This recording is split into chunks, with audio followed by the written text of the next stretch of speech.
Hello and welcome to this episode of the Business Spotlight. Today we are joined by Martin from Vista Recycling. Hi, Martin. Hello. Thanks very much for joining us. So for those of you that are watching this episode for the first time, what is the Business Spotlight, I hear you say? So the Business Spotlight, it's for us to introduce other business owners to another business within the local area. We're going to find out a bit more about Martin, a bit more about his business, Vista Recycling. And some of the things we're going to discuss with Martin might resonate with you, some of the business challenges that he may have faced in setting his business up, the challenges that we all face from time to time on the day-to-days of running a business. So, Martin, if you could just kick things off for us by letting our viewers know who you are, what you do, and how long you've been doing it for. Thank you, Mark. I'm Martin Downing. I run Vista Recycling. I've been running it for 2 years. What do? We work with large single-site industrial units, multi-site pubs, bars, restaurants that have waste and recycling needs. We move cardboard in 25-ton loads compacted into nice, neat bales, plastic in 10-ton loads. But we also do the smaller things. We handle hazardous, we handle general waste, food waste, liquid waste, a variety, anything that comes out of a production site or an industrial unit is what we do. Wow, that's a very diverse sort of business that you've got there. So what would you say, Martin, would be the main things that would make you stand out from another business doing something similar to what you do? We're quite lucky, actually. We're a little bit blessed in an industry where customer service isn't very high. We go above and beyond, I think. Myself, the team, all of us work very hard, and we understand what standards we have to keep. It's very much a benchmark that I like to think we've built and a culture we built within the business to make sure that happens. We've recently just done a massive problem-solving exercise for a client that is going to save them £20,000-30,000 a year moving forward. Which we're really proud of. We're adaptive. The market is changing. My industry is just changing all the time. It's growing. It's doubling in size every 5-6 years. So it's on a massive trajectory that we have to keep up with.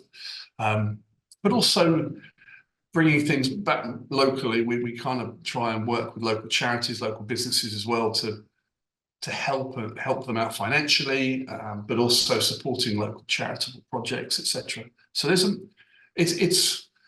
we're quite proud of who and what we are, but the moral standpoint is there that we stand behind. We want to be part of a bigger picture within the community.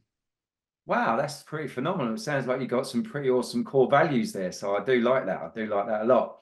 So, I mean, Martin, just sort of if you can go back to when you first formed the business and just give us a bit of a whistle-stop tour of the business and bring us up to speed with where you are at now. Yeah, well, I started the business 2 years ago at home in a small office garage conversion, and now we're a business we've moved into offices.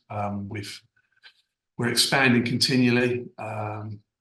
It's been challenging. It's been really challenging, a massive learning curve, because there's so many unknowns that just until you're in that position, you have to, you've got to find the answer rather than actually just ignore it. So that's been quite interesting. But building the right team of people around us has been the most exciting part, I think, of the journey. Getting some really good people in. It's been fun. Wow, that sounds brilliant. Yeah, I mean, building a team can be very fulfilling as well. So yeah, no, that's a great part, or one of the great parts of running a business. So thanks for sharing that with us, Martin. So what would you say if we're now looking forwards with the business, what would you say are going to be the main challenges or the main challenge going forward? Well, it's an expanding market, as I said. The industry itself is doubling its size every 5-6 years, which is a great position to be in. But it's adapting. It's you've got to keep up with the knowledge base. You've got to keep up with, and it's the same in most industries, I suppose.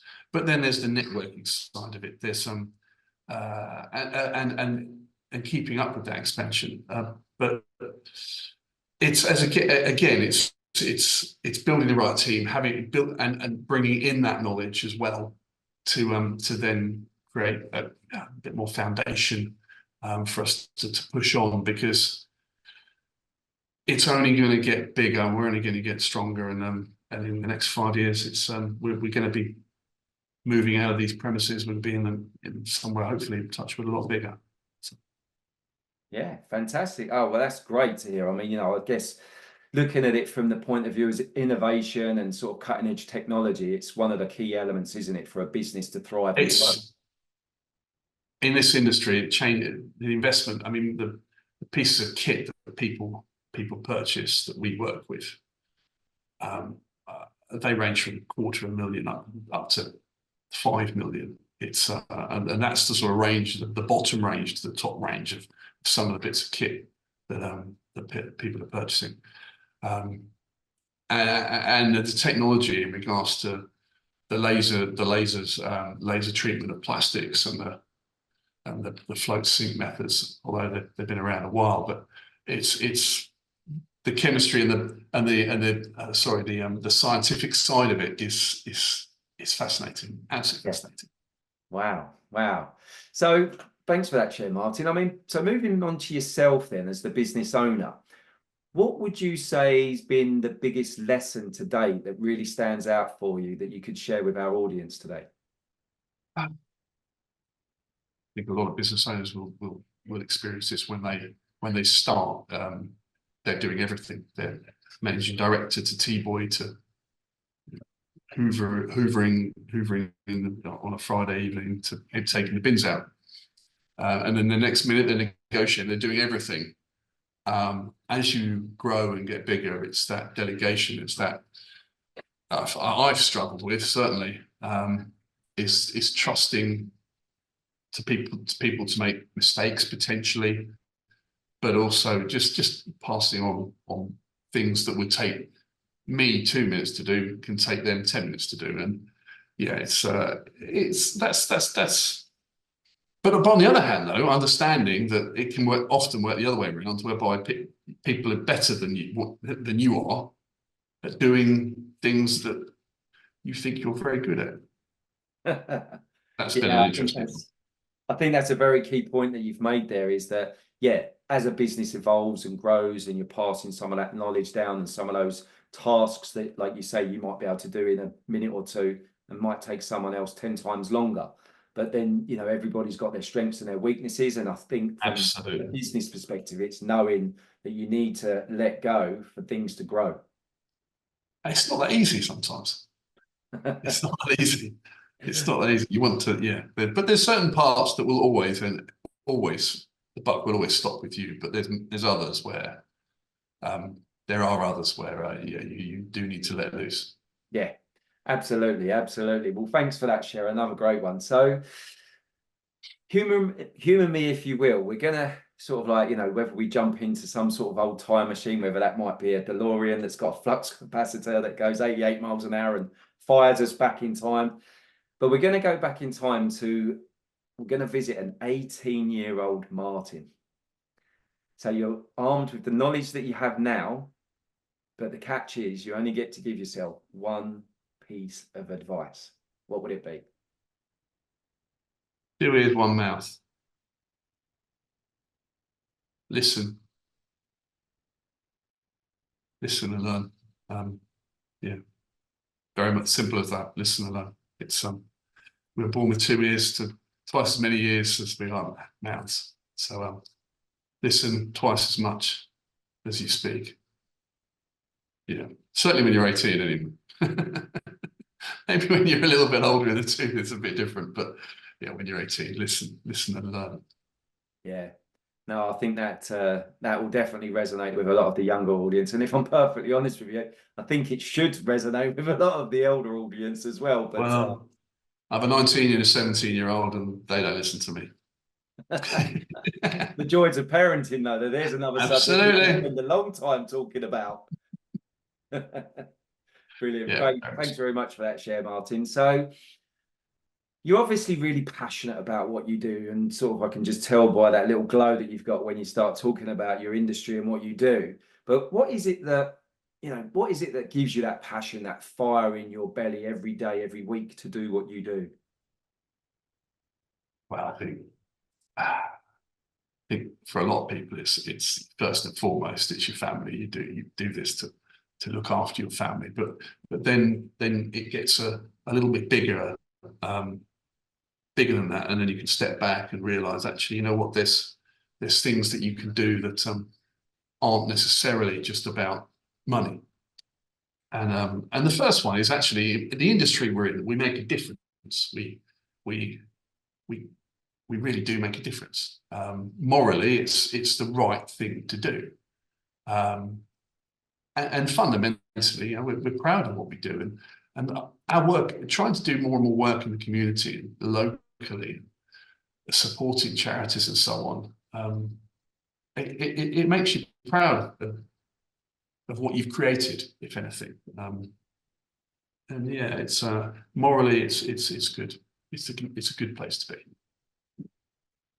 Yeah, I think that's a really great share. Thank you very much for that, because it's always interesting to hear the various reasons that I speak to lots of business owners about what it is that gives them that inspiration. And yeah, I think you've captured that and encapsulated that very well. Thank you very much for that share, Martin. So just to wrap things up then, what would you like to share with our audience in the respects of, is there anything that you're currently doing with any latest news in the industry, or any latest news from Vista Recycling's point of view? And people are going to want to find out more about what you do, Martin. So, the best way to get in touch. Yeah, well, it's our website's vistarecycling.co.uk. We cover the whole of the country. If anyone needs any help with their car, plastic, paper, metal, general waste, hazardous waste, liquid waste, food waste, get in touch. If we can help, we will. Yeah, I'll point you in the right direction. Fantastic. Fantastic. Well, Martin, thank you so much for joining us today on the episode of the Business Spotlight. And yeah, it's been great interviewing you. Thank you so much. And to all of our viewers, that's another wrap. So that is the Business Spotlight. We will see you all again very soon. Take care. Bye for now.